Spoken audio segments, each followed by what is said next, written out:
Un saludo jóvenes de noveno grado, sean bienvenidos a la clase de Ciencias Sociales.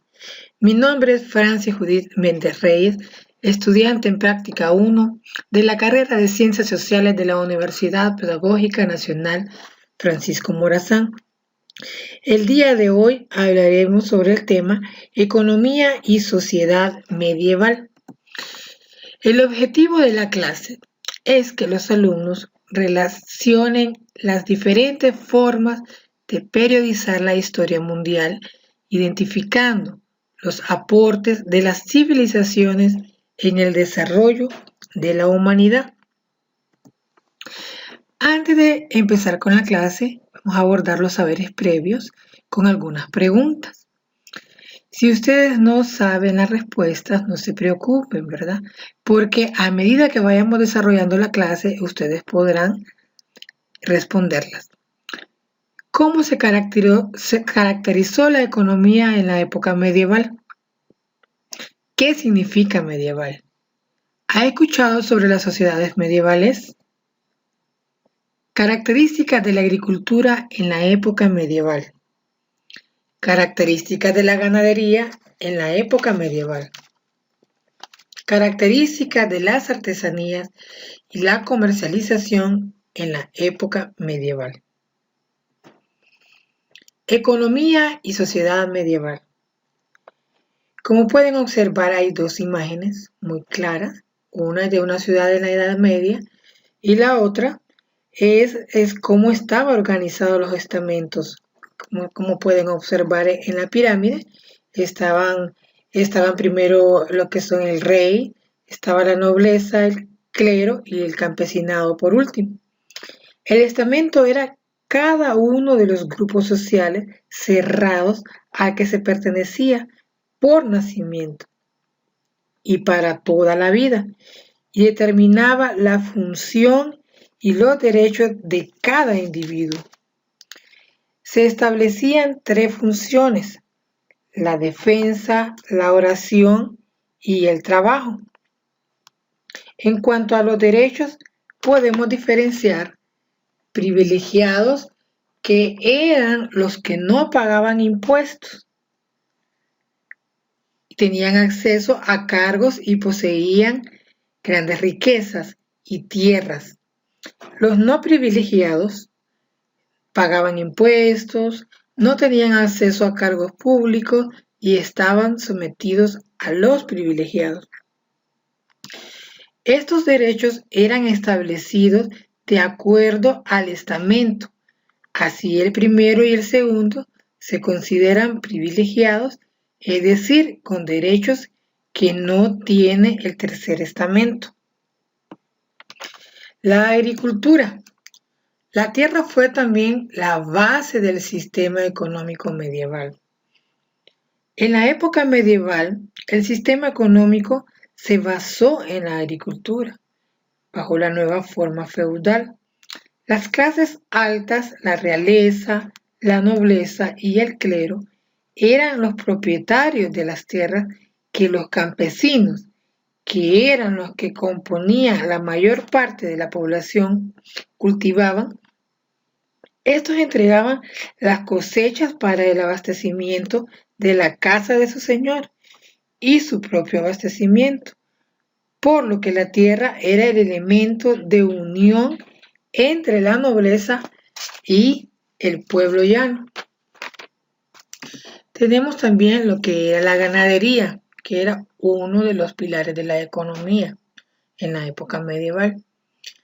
La ganadería prosperó a expensas de la agricultura. El ganado más conocido eran las ovejas, las cabras, las vacas, los bueyes, los caballos y las gallinas. En esta época se pueden considerar dos momentos sobresalientes: los árabes y el nacimiento de la escuela escolástica.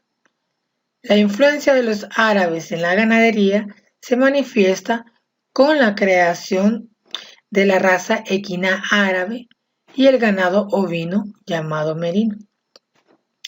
Antes de surgir la escolástica en la Europa, la Edad Media, La veterinaria era un concepto mágico, más relacionado con ciencias ocultas que con la propia ciencia.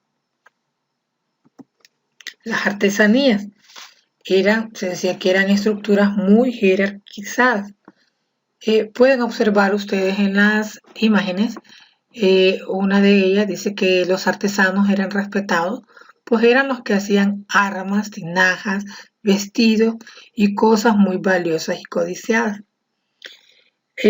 La ciudad medieval se convirtió en un centro de producción de objetos manufacturados. Los artesanos de un mismo oficio se agrupaban en las calles que recibían el nombre de su actividad. El trabajo artesanal se realizaba en pequeños talleres, cuyo propietario era el maestro artesano. El artesano habitaba una casa que era al mismo tiempo taller y vivienda, y que se abría al exterior para exponer y vender sus productos. Los artesanos de aquella época de cada ciudad se organizaban en gremios por oficios para protegerse de la competencia de otros artesanos que venían de otros lugares y para supervisar la producción.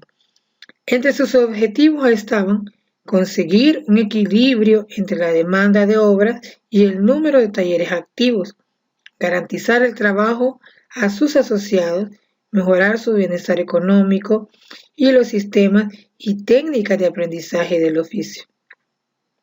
En cierto modo, los gremios fueron un procedente de los colegios profesionales y de los sindicatos modernos que agrupan a individuos de la misma profesión.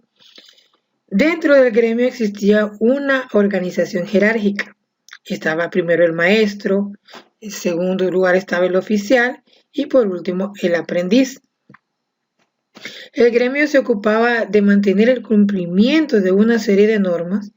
Nadie podía realizar su oficio en la ciudad sin su permiso y todos los artesanos debían trabajar las mismas horas y utilizar el mismo tipo de herramientas. Además, controlaba la cantidad y la calidad de los artículos que se producían y fijaba un precio final.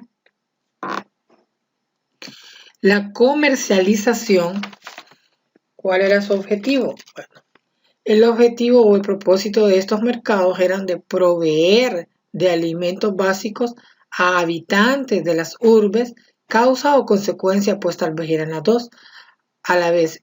Se asistía a la mejora de las vías de comunicación y hacían más fácil el transporte de las mercancías. Y estas son algunas imágenes que utilizamos en la clase para que ustedes puedan describirlas, ¿verdad? Al ver ustedes caballeros y al ver castillos, obviamente, entonces usted se transporta a lo que era la época medieval. También hay un video introductorio donde yo les he dejado el enlace para que ustedes puedan entrar y ver el video. Y por último, hay un esquema en la parte inferior. Usted debe completar las bases económicas vistas en la clase y en forma de resumen y comente cada una de ellas. Entonces, jóvenes, esto ha sido todo por hoy y nosotros nos estaremos viendo en la próxima clase.